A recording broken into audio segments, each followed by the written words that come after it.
In a world captivated by the allure of self-improvement, the global self-care industry seems to promise the keys to happiness and fulfillment. However, beneath the glossy surface of wellness retreats, diet fads, and motivational books lies a darker truth, one that Real Self-Care by Pooja Lakshmin is ready to expose.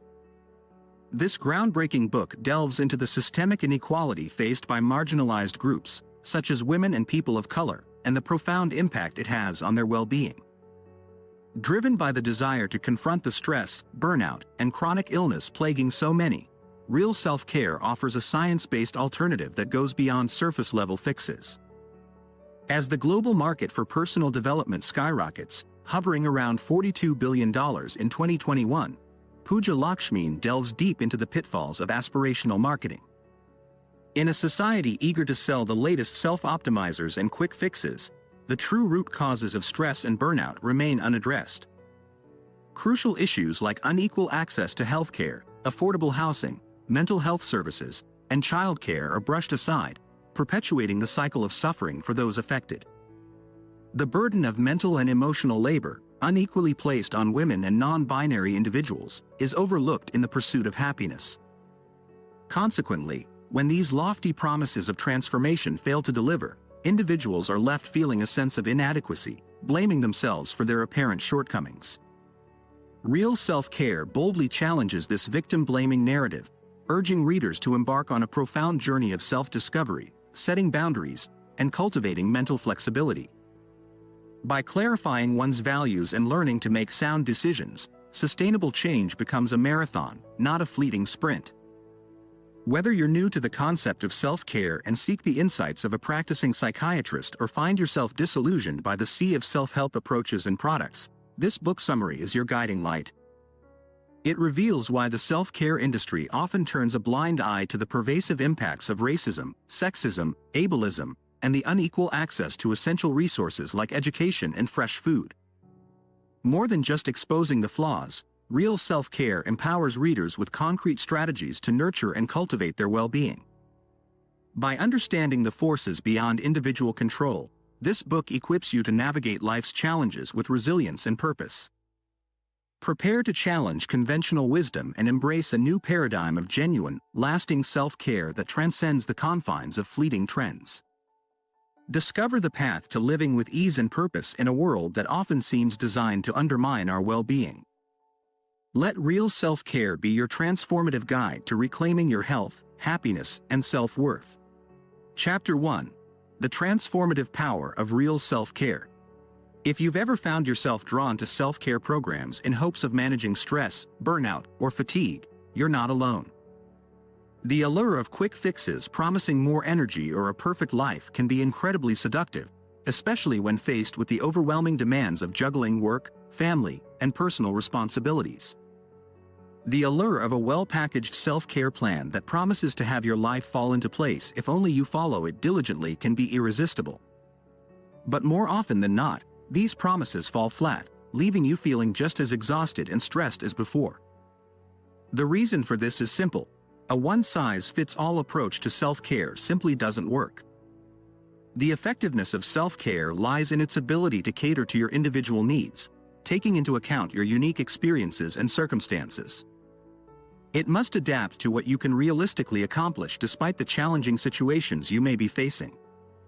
True self-care starts at your innermost core, addressing the way you think and speak to yourself.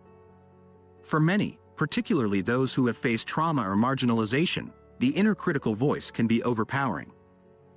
It drowns out any attempts at self-nurturing and leaves individuals feeling worthless, inadequate, or unlovable. To be transformative, real self-care involves recognizing and challenging this inner critic, replacing it with kindness and compassion. However, it's essential to acknowledge that self-care has its limits. It is not a substitute for medical or mental health intervention, and knowing when to seek professional help is crucial. The pursuit of self-care should be complemented by the understanding that professional support may be necessary in certain situations. To truly transform your life through self-care, it is based on 4 core principles. 1. Setting boundaries and confronting guilt. Setting boundaries is vital in reducing stress and finding more ease in your life. Confronting feelings of guilt associated with prioritizing yourself is crucial for reclaiming your well-being. 2. Treating yourself with kindness and compassion. Life is too short to allow your inner critic to bully you. Practicing self-compassion is an essential aspect of real self-care. 3. Connecting with core values and goals. Real self-care should align with your core values and lead you toward achieving your goals, promoting a sense of purpose and fulfillment. 4. Asserting your power. Embracing self-care is an assertion of your power to take control of your life and time. It's about recognizing that your needs, health, and well-being matter. For some individuals, the idea of deserving to take up space and time for self-care may be revolutionary. But when this notion is embraced, it holds the power to change not only individual lives but also the world. Genuine self-care is about recognizing your worth and standing up for yourself, ensuring that you have the space and consideration you deserve. Chapter 2. Setting boundaries and embracing psychological flexibility. Think back to a time when someone asked you to do something you weren't happy about. Maybe it was a demanding email from your boss over the weekend or a friend's request when you were already exhausted. How did you respond? If you found yourself saying yes, even at the expense of your own well-being, it might be a sign of boundary issues. Boundaries are about setting limits for yourself and giving yourself permission to uphold them. While most of us know our boundaries, we often struggle to enforce them due to fear of backlash. Whether it's facing disappointment or anger from others or feeling guilt within ourselves, violating our own limits becomes a recurring pattern when we avoid the discomfort that comes with asserting our boundaries.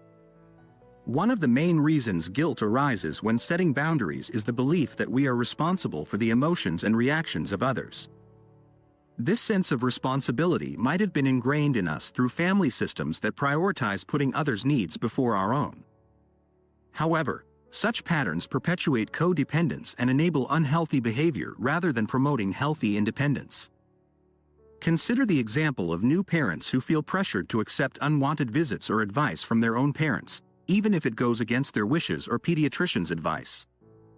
Breaking free from these guilt-driven patterns is vital to avoid perpetuating toxic family dynamics. Chronic guilt can sabotage personal peace and well-being, making it crucial to develop psychological flexibility. This term refers to the ability to step back mentally and observe our thoughts and feelings without taking them as absolute truths. By cultivating psychological flexibility, we can act in our best interests, knowing that we are not responsible for how others react. A helpful trick to foster psychological flexibility is to imagine what advice we would give a close friend or loved one facing a similar problem. What boundaries would we suggest they set? By taking this outside perspective, we gain insight into the value of setting limits and prioritizing self-nurturing actions. Another powerful exercise is to evaluate the impact of acting on guilt in our lives. Has giving in to guilt truly brought value or made things better? More often than not, it's evident that acting on guilt does not lead to positive outcomes. Ultimately, learning to be curious and open about our thoughts and feelings, without getting overly identified with them, empowers us to act in spite of them. By embracing this internal awareness, we gain the strength to prioritize our well-being and act in our own best interests. Chapter 3. Cultivating Self-Compassion and Liberating Your True Values. Take a moment to imagine how you would advise a friend facing the same challenging situation you are. Did you notice a significant difference between the kind and supportive advice you'd offer them and the way you speak to yourself? If you found that you tend to be harsh and critical towards yourself, it's time to change that. For many individuals, negative self-talk has become so ingrained that they barely even notice it happening. Some may even believe that their success is tied to brutal self-talk and harsh discipline. However, in reality, constant negative self-talk can be uniquely damaging in the long run as it alienates you from your fundamental self-worth and value. It's important to understand that your worth isn't contingent on what you do or how productive you are. It simply exists because you are you. Engaging in negative self-talk can sabotage your efforts to succeed and prevent you from setting healthy boundaries with toxic individuals or environments, leading you to believe that you should be able to handle everything without complaint. Be cautious not to fall into the trap of martyrdom, where you consistently exceed your own limits with the expectation of appreciation, support, or positive attention in return. Many women and caregivers receive social approval for being self-sacrificing, and it's often upheld as a virtue in various cultural and religious contexts. However, prioritizing your well-being is crucial to leading a fulfilling life that aligns with your true values. Changing the way you speak to yourself won't happen overnight, but with practice and psychological flexibility, it becomes easier over time. As you explore the sources of these negative voices, you may recognize them as echoes of critical parents, bullying figures, or even abusive partners who rely on your low self-esteem for control. A helpful strategy to distance yourself from this critical internal voice is to name it. You can assign it the name of a fictional villain or give it a metaphorical name, such as the psychotic drill sergeant. The goal is to create a slight sense of detachment so you can better recognize when this voice is influencing your thoughts and emotions. To set yourself up for success, reflect on past instances where you successfully set boundaries and consider how you accomplished it. When you catch yourself slipping into martyr mode, instead of judging yourself, explore the underlying reasons for your self-sacrifice. Understanding the motivations behind your actions can empower you to make positive changes. At the heart of this transformation is self-compassion. It's not about going easy on yourself, but rather paying attention to how you talk to yourself and slowly learning to be kind. By cultivating self-compassion and breaking free from the shackles of negative self-talk, you'll embark on a journey of self-discovery that empowers you to live a life aligned with your authentic values, leading to genuine fulfillment and well-being. Chapter 4: Embracing True Power Through Boundaries and Self-Care. When you manage to quiet the voice of your inner critic and stop taking responsibility for the reactions of others, something remarkable happens. The internal chaos that arises from living according to someone else's values or expectations begins to subside, and you can finally connect with your authentic self. True self-care should lead you closer to your genuine self, not push you further away from it. When you successfully set boundaries and adhere to them, you create space to reflect on the things that truly bring value to your life. You might discover that most of your stress stems from specific people or situations rather than the pursuit of a perfect home or rapid career advancement. Granting yourself permission to limit your exposure to these stressors not only constitutes good self-care but also prevents you from enabling toxic behaviors or supporting discriminatory systems that oppress others. On your self-care journey, there may be times when, despite your best efforts, you struggle to get out of bed in the morning, silence your inner critic, or shake off feelings of guilt and shame. In such cases, it's essential to recognize that seeking outside help is not a personal failing but a necessary step. If you find it challenging to connect with your inner thoughts or values, it may be a sign that professional assistance is needed. No self-care or wellness practice can fully substitute for healthcare, and reaching out for help is a sign of strength and resilience. Choosing to seek help can come with its own challenges, such as finding the right practitioner, dealing with financial constraints, or arranging transportation and time. However, remember that seeking help doesn't have to be an all-or-nothing decision. There are various ways to access resources and support. Consult your regular doctor for appropriate referrals or treatment plans. Reach out to crisis or mental health hotlines. Consider joining free or low-cost support groups, or visit drop-in counseling centers if available. Speaking up and seeking help is an assertion of your power to take control of your well-being. Real self-care is, at its core, an assertion of power in various aspects of your life. It involves the power to choose how you live, spend your time, and earn a living. It empowers you to handle conflicts and relationship issues in ways that bring peace and ease. Setting boundaries and saying no to others without wavering or feeling guilty is part of this empowering process.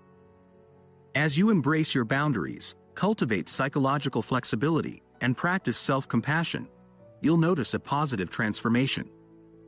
You'll feel liberated to pursue relationships and activities that bring joy to yourself and others.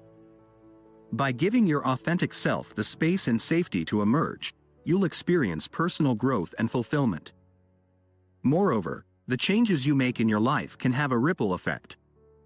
Feeling empowered to negotiate time off at work can initiate discussions about burnout and work-life balance among your colleagues.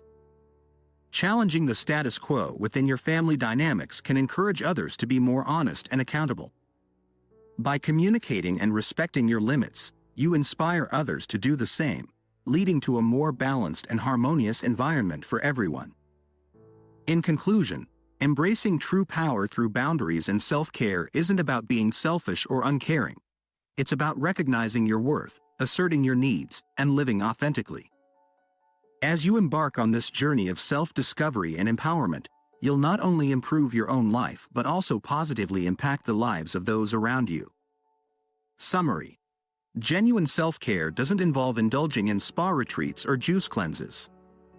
Instead, it revolves around how you genuinely care for yourself, based on 4 core principles: establishing healthy boundaries and overcoming guilt, showing yourself compassion, aligning with your personal values, and asserting your personal power to advocate for your own well-being.